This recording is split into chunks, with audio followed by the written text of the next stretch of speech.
Hi guys, today we're taking a look at the best free app for mobile filmmaking, which is Blackmagic Camera, made by Blackmagic company, which also makes pretty good cameras and software like DaVinci Resolve. So let's have a deep dive in. Welcome to the layout of Blackmagic Camera app, guys, and don't forget that this app is also used by Apple themselves for making their presentations, and also by Denny Boyle, who's filming his 28 years later movie, also with the iPhone 15 Pro Max in Apple Log. And we'll start off with the top left corner and go to the right side. So here on the top left corner you have your different lenses. So as you know, in the iPhone we have 3 different options, but it says actually 5. So let's go through those. Here we have the ultra wide, which is 13mm full frame equivalent. So if we were using a full frame camera, this would be the field of view of a 13mm camera.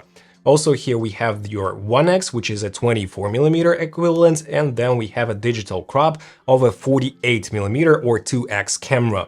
And here we have the 5x, which is very close, and we should be farther away like this away to make it in focus. So it has lower minimal focus and distance, and we'll explain it in a few seconds as well. And we also have a front camera. Here I am. Hello guys. And now let's go through the FPS, which is located right here. So here we have all the different FPS values like 23.98, which is a kind of a standard for cinema and cinematic movies, also a true 24p, 25p of course, for PAL region for example.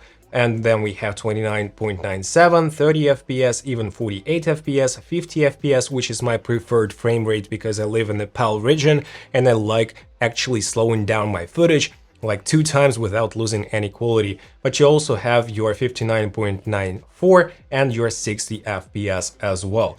So here you can choose the FPS, and my suggestion, if you live in a PAL region, if it is like 25 and 50 FPS, just pick the 50 FPS, and if you live in an NTSC region like Japan or the United States, you can go with 59.94, which is a more common standard than a straight up 60 FPS. Then we have the shutter speed, which is very important to be honest, guys. So what shutter speed does is it affects your brightness. So when you have shorter shutter speed, like 1/2000th of a second, it'll become darker. And when you have longer shutter speed, like 1/60th of a second, it'll become brighter. But also, guys, it is very important to have your shutter speed set accordingly to your frame rate. For example, right now we're filming at 60 FPS, and the appropriate shutter speed for this is 120th shutter speed of a second, of course. If you go to, for example, 50 FPS, then your main shutter speed should be 1/100th. And if you'll be using like 25 FPS, the correct shutter speed is 1/50th. It means that you have a proper motion blur. As you can tell right now, we have some motion blur, but if I were to use like shorter shutter speed, for example, like so, and raise up the ISO value, you'll see that we have much jerkier movement, which is not ideal. But you would ask, what if I have like a super bright lens, which is the 24mm f1.8 aperture, and for example your ISO is already at the lowest point and you want to use your correct shutter speed of 1/50th, but you can definitely tell that my skin is almost overexposed and also that the iPhone is almost overexposed. For this particular reason, you would love to use an ND filter. So here I have the Freewell variable ND filter, 3 to 7 stops, and it attaches magnetically to the Freewell case, as you can tell, simply like so, and then you can rotate this ring to adjust your exposure. Of course, in my studio it is not that bright, but if you shoot outdoors, this is a no-brainer, guys. So if you want your footage to be properly exposed and also be with the correct shutter speed, you'll be definitely using an ND filter, and the variable ND filter is so handy because you can adjust the brightness or the strength of the ND, neutral density is ND. Up next we have our iris, which is the aperture of the lens. But guys, it is not adjustable because on the iPhone all the apertures are fixed, so you cannot readjust those. But we have different aperture values, for example f2.2 on the ultra wide, f1.8 on the wide angle lens 24mm, the same on the 2x crop because it's just a digital crop into the image 2 times, and on the 5x we have f2.8. And it is a little bit darker. So the best aperture we have here is f1.8. It allows more light to hit the sensor and also gives you more background blur and separation. So as you can tell, we have our SSD hub autofocus right now because we have the fastest aperture of f1.8. So if you are using your phone in the low light scenario, definitely go with the 1x lens because of the bigger sensor and also a faster aperture. Then we have our time code. So if I hit record, you can say that our image is being recorded and you have your timing in seconds, which is very handy. Let's stop recording as for now. And then we have our ISO value. So ISO is responsible for the brightness of the image, and the higher the ISO value, the more noise will be introduced into your image. It's like making your image brighter digitally, and that is why if you use like 3200 ISO and will compensate it with the shutter, you'll definitely see some noise. As you can tell, we do have some noise in the curtains behind the iPhone. So my suggestion is to always use the lowest ISO number possible, and it's also different with different lenses. For example, with your ultra wide lens, your lowest number will be 32, but with your wide lens or the 1x, your lowest number will be actually 55. But if you do see that the image is really dark, you can actually raise up the ISO value, and the iPhone is really capable, and I would say that ISO 400 or even ISO 800 is more than usable. But if you use Apple Lock, we'll talk about it in a few seconds, it'll be even better because I could shoot something like ISO 1600 and have almost clean image. So it is pretty nice to have this type of ISO range. The next very important setting is of course your white balance. So right now it is locked and we can unlock it, and as you can tell we have different presets, but I would not use those. I would set it manually with our actual Kelvins. So Kelvin did invent the color temperature chart, and we have some warmer values at 2500 Kelvins, and when we compensate, and that is why we're making the image bluer, and we have our 10,000 Kelvin, which makes the image more warm. So basically you have to see something white in your image, or just look with your own eyes at the image and understand if it looks exactly the same in terms of color temperature, if it's warm or cool, or it has like magenta shift or green shift. And you can readjust this value, and you can also use the auto setting. But as you can tell from now, this auto setting is not working perfectly fine right now because the iPhone is slightly cooler and it has the white color, but on this image we have like a greenish warmish tint. So I would set it to manual and go like maybe 5800 Kelvin. And I would also adjust the tint, because when you go up you have your magenta, and when you go down you have your greens. So I would readjust it, I would add a little bit of magenta, and as you can tell right now we have a better image, and then you can lock it, which is a very nice addition, and you don't have any changes of white balance while recording. The same can be applied for your shutter speed. For example, if you have your shutter speed set to 1/100th of a second because we're using 50 FPS, I can simply press the locking icon and this won't change. Those settings are crucial for good image. So once again, your shutter should be double your frame rate. For example, 1/100th when you use 50 FPS and 1/50th if you use 25 FPS and so on. Also, we cannot adjust the iris, but we can adjust the ISO and try to keep it as low as possible. And then we adjust the white balance, and it should be readjusted for any different lighting scenario. For example, if you go from outdoors to indoors, of course the white balance will change. You can use some automatic settings. If we go and unlock all of our settings, we can just tap and it'll readjust, but as you can tell guys, right now it is not looking that good. We can also press and hold to actually lock the autofocus and auto exposure, but as for now I wouldn't say it's a perfect exposure. That is why I would do it manually. And also guys, you have to remember that here we have a different like icon, this plus and minus icon, and we can adjust the automatic exposure. So we can go lower like this, for example, we can hit auto and it will readjust.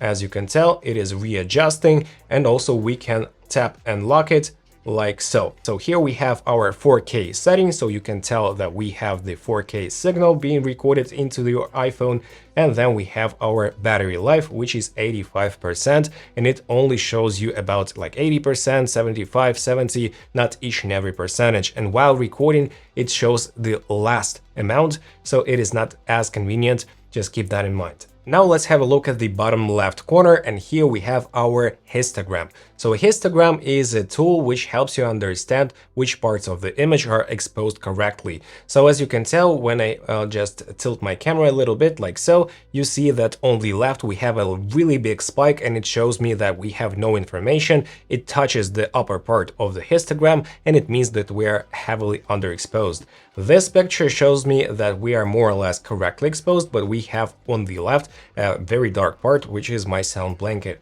And then we have different settings. For example, if we start raising the ISO, you can tell that the image starts looking differently. And if we overexpose, you can tell that the histogram now shows a different thing. So we have a clip on the right part of the histogram, and it also shows us the RGB values as well and can be used for adjusting your white balance, but it is pretty hard to understand. So I would just compare the images that I see with my own eyes and on the screen of my iPhone. And don't forget to turn off True Tone in your iPhone. It is really crucial. And you can also use not only the iPhone, but also Android devices, but they have slightly less functions in this app. That is why I'm showing it to you on the iPhone. In the middle, on the bottom, we also have our storage available. So right now I'm able to record at 4K 50 FPS for 2 hours and 44 minutes and 33 seconds. And I have 78 gigs available, or 15% of storage of my iPhone, which is 512 gigs.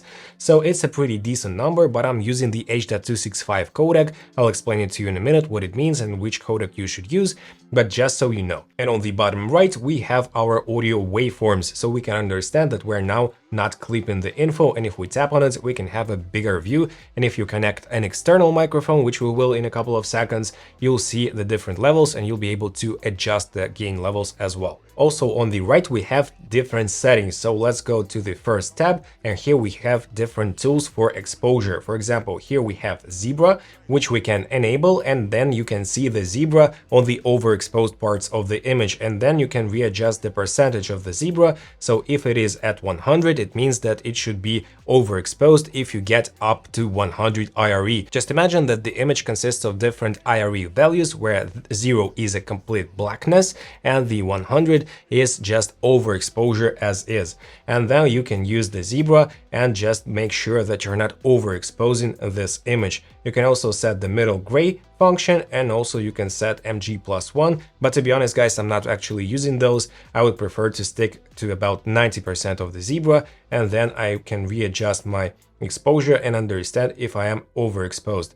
To be honest, it doesn't work perfectly fine, especially in Apple Log, so I wouldn't heavily rely on Zebra. Maybe they'll fix it in future firmware, and here is the firmware I'm using right now, so you can have better understanding of what features I do have right now. And the next feature we have here is the focus picking, so we can have better understanding of where the camera is focused. So let's turn it on, and you can see the red highlights. So we can readjust this value. It'll be less sensitive or more sensitive. As you can tell, we have different values right here, and I would stick to about like 50 to 40%. And if I readjust the focus, you'll tell that we have like different picking values. For example, if I tap here, my hand should be having some picking. It's not actually visible right now, but my ring does have it. And then we can readjust our focus, and here you see the picking. I'm not actually using it a lot, but for some people, especially if you have like manual focusing, it'll be handy. And by the way, guys, here we have our focusing tab, and you can have your autofocus, or you can actually adjust it manually. So here is the minimum focus and distance, and then you can readjust it. And for this particular reason, the picking is working just fine. And while we're talking about focusing manually, let's walk through different settings in terms of focusing, and let's go to the focusing tab and go to the minimum focus and distance. And as you can tell, guys, here we have the minimum focus and distance of the ultra wide, which is super close like this, but the main lens actually cannot focus this close. So for example, we are not in focus, and only here we are in focus. So the minimal focus and distance on the iPhone, on the 1X camera, is not perfect. Then let's go to the 2X crop, which has better minimal focus and distance because we're actually cropped in 2 times. And as you can tell, we have better magnification. And then we can go to our 120mm lens. Let's go to the minimum focus and distance, which is already set right here, and I have to put back my phone, and there you go. So this is the minimum focus and distance for the 5X lens on my iPhone, which is not perfect, but still you can get pretty decent macro reproduction. So if you want to get as close as possible, use the 0.5x lens, and the 2x lens is also pretty decent. So let's get back to our tools. So let's turn off the peaking, and the next value actually has several tabs in it. And here we have our rule of thirds, which is very important for composition. And we had a pretty nice reel in our Instagram about the composition and the rules of composition. You can check that out here in our Instagram. But also, guys, it is crucial to see and to understand if you have your horizon leveled, and overall it's better for composition to use a rule of thirds, so that is why I'm keeping it on at all times. The next thing is the spirit level. So as you can tell here, we have a cross in the middle, and if you tilt your phone, it will be white, but when you set it correctly, it will be blue. So right here it is blue, and then I have to readjust it vertically. So right now we have the perfect horizon for vertical and for horizontal orientations. Also keep it at all times on, because it's really helpful. Then let's turn it off. Here we have our crosshatch, and we also have a center button, but I don't use those two. I prefer using the spirit level, which is much more handy in my opinion. So let's get back to the other part, and here we have our spatial aspect ratio marker, and we can readjust it. So if you plan on cropping your image in post to make it look more cinematic, let me say, so you crop the top and bottom parts, here you can set the different aspect ratios and values. And as you can tell, you can even use the 9:16 if you plan on shooting horizontally and then having a central portion in your reel, for example. But I would say that the most common one is 2.35:1. It is used in cinema a lot, and here you can enable it if you want to. Let's turn it off. And the next thing we have here is our safety markers. So if you want to have some titles that will be available and visible on different screens, you can enable this one, and you can change the scale of it. And then about 75 is the right one. And when you place the most important parts of your image into this rectangular shape, you'll be sure that you have everything you need on your screen visible at all screens and platforms and monitors. The next thing is actually a false color tool. On the left we have our representation, so the dark purple is completely black and the bright red parts are completely overexposed. So let me readjust my settings, and as you can tell, guys, right now we have lower exposure, and also right now we're having an overexposure, which is shown right here on the cell phone, as you can tell.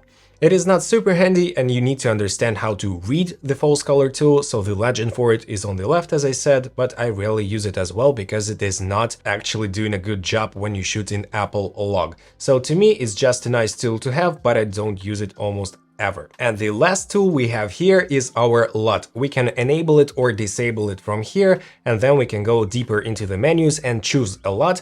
But right now I'm filming in Rec 709, so the colorful, contrasty, saturated image, and I don't need a LUT, but if you do want to toggle it on or off, from here, you can do so as well. The next important setting right here is your stabilization setting. You can turn it off completely, and as you can tell, we have slight change in the field of view, because when you are applying a digital stabilization, it'll crop in slightly into the image. The standard ones allows you to have like a smoother motion, but not super smooth, not gimbal-like, so you have better, more natural handheld look maybe. And then you have cinematic, which is more aggressive, and then we have the extreme. And when you start recording with the extreme one or with the cinematic one, you'll lose your LUT.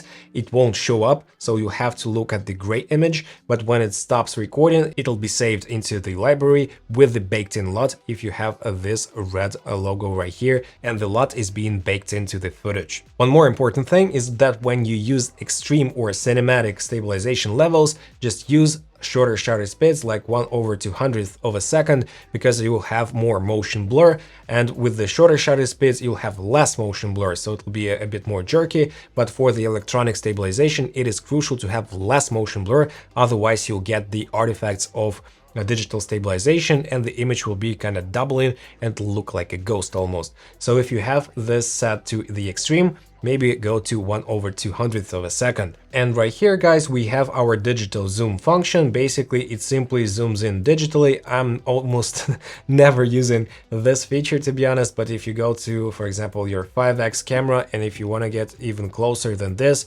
then you can go up to actually 15 times closer, maybe on a concert or somewhere else, but other than that, I would not use this feature. And finally, on the bottom, we have our super nice thing, which is clipboard or whatever you call it. So you have your reel, your scene, your take, and you can actually apply those and understand which take was this one or that one. But I think it's more for like feature films or short types of films or clips, music videos, something like this.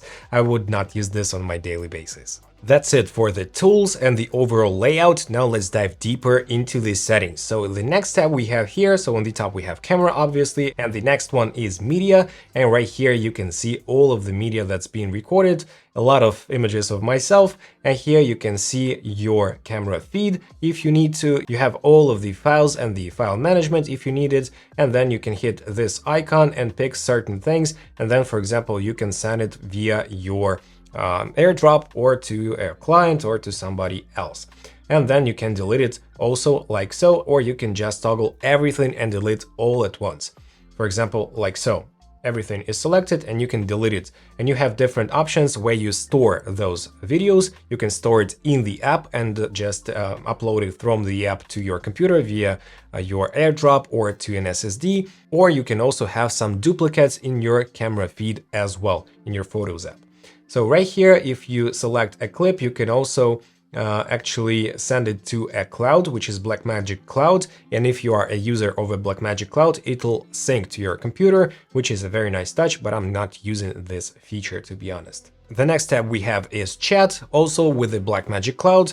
I'm not sure who's gonna be in that chat, maybe some support team or something like this. I don't use it as well, and probably you wouldn't as well. So here we have our main camera settings, and we have a ton of those. So here we have the first tab, which is record settings, and it's very important to set the correct settings right here. So first thing we have here is the codec, and we have different flavors and options. For example, if we hit Apple ProRes 422 HQ and we go back to camera, you can see that right now I have only 6.5 minutes of storage on my phone for 76 gigabytes, which is nuts. The quality will be okay. It won't be crazy good. I'm showing you the example of different codecs, and you can tell that it is not that much better than the H.265. So let's get back and let's pick a different codec. For example, ProRes 422 LT, which is light. LT stands for light. And we go back, we have 14 minutes. Still not a lot, guys, still not a lot.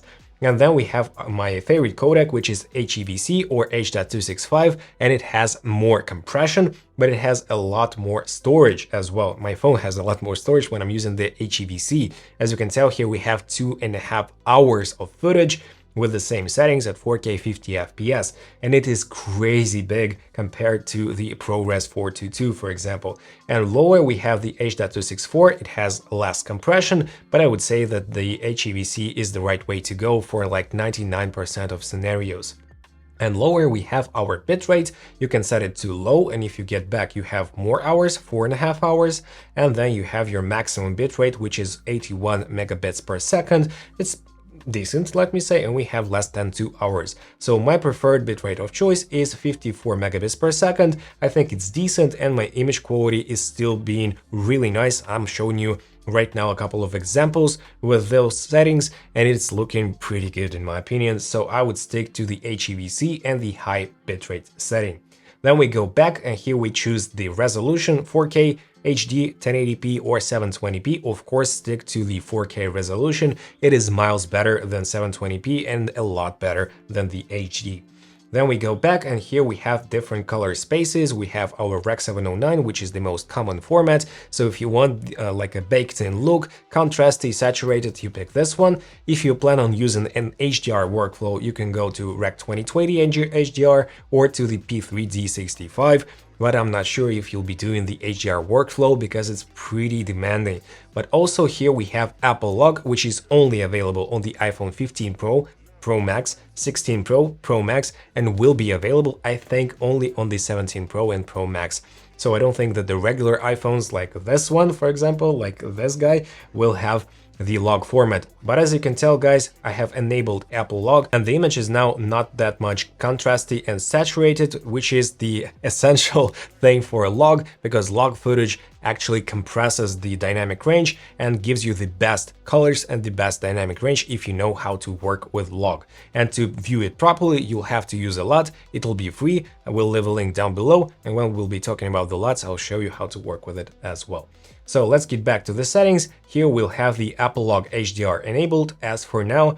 And guys, Apple is so much better than the regular mode because it has less noise reduction, it has less over sharpening, and I'm showing you right now on the screen some examples of Apple compared to a regular like stock camera app or Rec 709 mode, and it's night and day difference. So if you have Apple in your iPhone, just use this one. It's a lot easier than you think to work with it in post, and you can even bake in the look with the LUT that we'll be providing. The next thing we have is timecode display. We can set the time of day, and if you hit like this, on the top we'll have the exact time that I'm recording right now, but I prefer to set it to record run so I understand how long I've been filming for this particular take. The next one is time-lapse recording. Just make sure you don't hit it accidentally. So when you go back, you can see that the record button is now changed, and we have our setting, like the 1 minute setting under the time code. And if you want to record your time-lapse, you can actually do it this way. So you'll speed up the video and it will be shown in a like super fast way. So if you do need to record a time-lapse, you can do it from here, and you can capture a frame every 2 frames or every second or every minute or every 10 minutes. Just as an example, if you set it to 1 minute, 1 frame in 1 minute, in 1 hour you'll only have 60 frames, and if your video is in 60 frames per second, you'll only have 1 second of video in 1 hour of shooting. Just keep that in mind. I would prefer setting it to maybe 10 frames or like 1 second and shoot for about 10 minutes to have like the clouds passing by or something like this. So let's turn it off. And if media drops, so if you have some issues, it'll alert you, it'll show you a message on the screen, or it'll stop recording. I would say that the alert function is better because maybe you'll see it better and it'll continue recording, but maybe it'll have some like drop frames or something because it occurs occasionally. It's okay. And if it stops recording, it'll have a worst case scenario, I guess, than the alert function. So there you go with the record menu. Then let's go to the camera menu, and here we have different settings like enable vertical video. If you hit it like so, let me turn the phone, and as you can tell, we have different orientation of all the settings.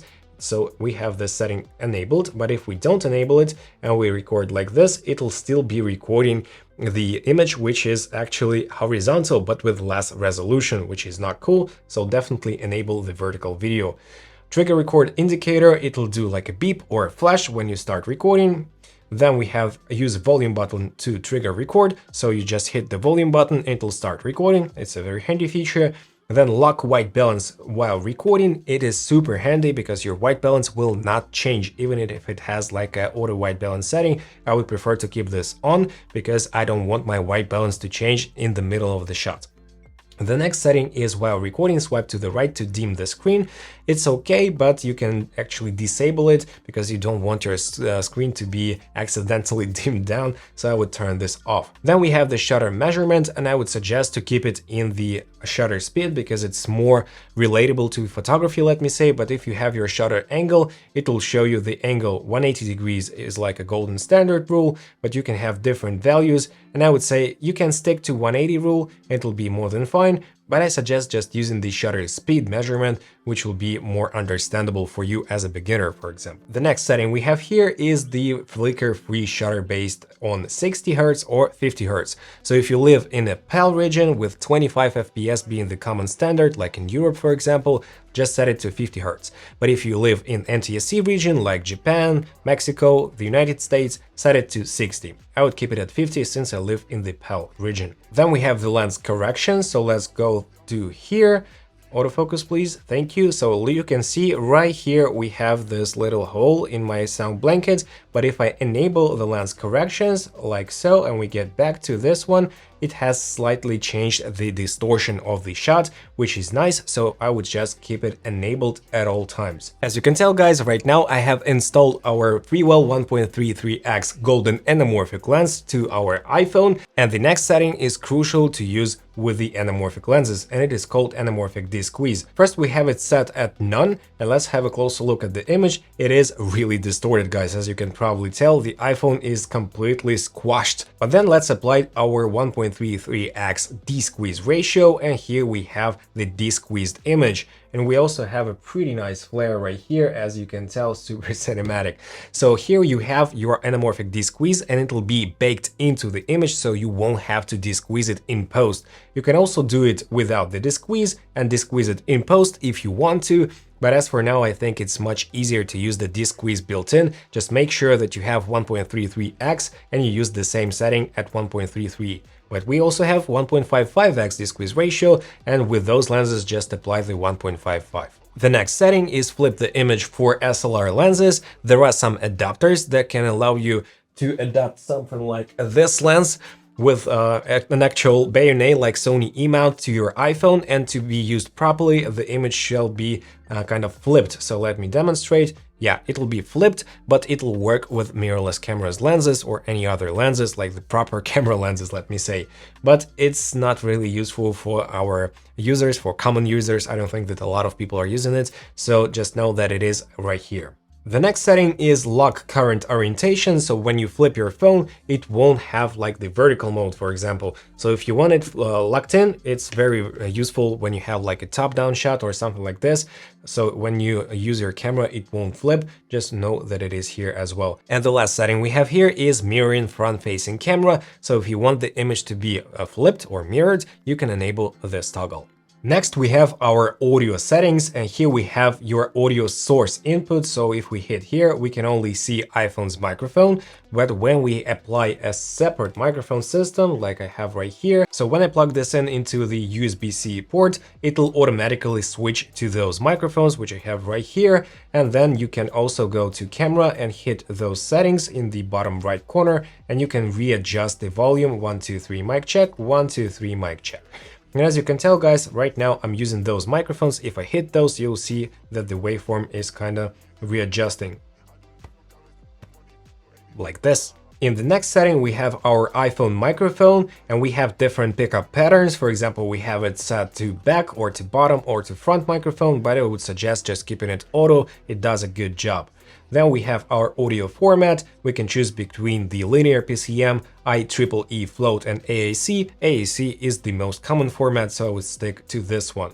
Then we have our record audio files as mono, stereo, dual mono, or 4-channel audio. For example, if I hit here, you can see that now we have 4 channels, but of course we only have 2 because I'm using the microphone system, which only has 2 microphones and 2 channels, not 4 of them. To be honest, guys, I would just keep it at stereo. Then we have our sample rate. So when we hit here, we have auto or 44.1 kilohertz or 48 kilohertz. I would stick to 48 kilohertz because it's more common one as well, but keeping it at auto is also fine. Then we have our audio metering at different dBFS values. I would just stick to the first one. It's a little geeky, guys, so I wouldn't waste your time explaining what it means, just keep it at -18. The next setting is audio monitoring, so if you apply this one, you can use different things like the receiver of the wireless transmission system, audio transmission system that I'm using right now, to monitor audio if it has a headphone jack, which is so nice. And I would suggest monitoring your audio if you have this ability. The next tab we have is the monitor tab. And here we have like different adjustments for the tools that I was showing to you. So for example, if I apply the focus peaking, here I have different settings for the focus peaking, which is called focus assist. We have the peaking like this, and we have the colored lines, which is more commonly used. And as you can tell, we have the difference in those settings. Also here we have the color, it can be red, white, blue, etc. We have our guide's opacity, so the guidelines, the little like boxes that I've been showing you, and it can be transparent or semi-transparent or non-transparent at all. Then we have our grid's opacity, the same thing, and here we have a very important feature, which is the HDMI out. So you can actually connect via your USB Type-C like a dongle and use your HDMI feed from the iPhone and send it to a different monitor, an actual monitor, an on-camera monitor, or a TV or something like this. And here you can actually mirror this display or just send the video feed. And you can choose only the clean feed, or you can choose the status text, so the battery life, the zebras, the displayed LUT, the grids, etc., which is so handy, and you can customize it and play around with it so you have the best performance of your external monitor when you're filming with the iPhone. And I've been using this feature a lot, and I love the clean feed functionality as well. Next, we have display our audio meters. So if we disable it, we don't have our meters anymore. I wouldn't turn it off, to be honest. The same goes for the display histogram and display storage status. And to display upload status, it's only for the Blackmagic Cloud, by the way, so you can disable it. And the final one is disable battery indicator, so just keep them all on. The next tab is media tab, and here you can record proxies. Those are basically smaller file sizes with the same videos. And if you need a proxy workflow, you definitely know why you need this. So I would turn it off and just use the originals only. And you can also live sync the proxies with your Blackmagic Cloud if you use it, and you can upload those proxies, edit those, and then change the proxies for the original files. The next one is auto upload to selected project, also with Blackmagic Cloud, and the next one is enable upload only via Wi-Fi. So for example, if you use your cellular connection, it won't have to kind of upload those files straight to a cloud using the cellular, because you might have limited amount of gigabytes, for example. The next tab is very important because you can save clips only in the app or in the app and also in the library, and they will take 2 times more space on your device, which is not perfect. And right here we have files, and here you can select actually an SSD. When you connect an SSD, you can locate those files. For example, you can use this device, which is the Pro SSD Hub, which has an internal SSD storage, and when you connect it, you can pick in this setting where to save those files, and you can actually save those to an SSD. Just make sure that you're using a fast SSD and a fast connection cable. With this device, which I'm showing you right now, you won't have such issues. Straight out of the box, it'll be flawless. You can also save your location data, which is so fun for travel videos. And the final setting is your file name, so you can actually name it like an iOS device or like a Blackmagic camera. I would prefer to stick to the Blackmagic naming. The next step is one of the most important ones, in my opinion, if you are planning on using Apple log function. So here we have our LUT. So let's keep it off as for now, and right here you can see our image in Apple log as is without any color correction or presets or LUTs applied. But then we can enable the LUT, and as you can tell, we have saturated and contrast the image, and right here on the top left corner we have the red icon which says LUT. It means that the LUT is being baked into the image, which is very, very handy. But you can also disable record LUT into clip, and then you have a white logo, and it means that you only previewing this LUT, but not baking it into the footage. So your footage will be great when you import it into your NLE editing program, and you'll have to color grade it yourself. I prefer just using it as is, with the LUT applied and not baked in, but if you want to bake it in, it's right here.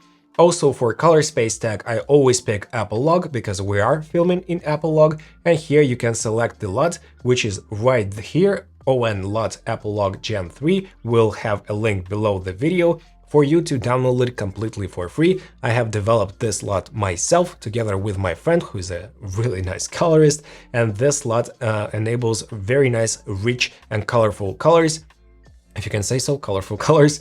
And this LUT also is really good for monitoring your Apple log image and for the final stylized look as well. So right here, I'm showing you different examples of using my LUT, and you can use it for free, as I said. The next tab is very handy if you are a blogger and you have the same lighting setup, like in my studio, for example, and you have the control over your lighting. So here we have different presets, so let's get to the main camera, and as you can tell, we have 48mm, 50 FPS, the shutter speed, etc, etc. And then if we go to preset and we hit studio, we'll have different settings like 24mm, 25 fps, 1/50th shutter, etc.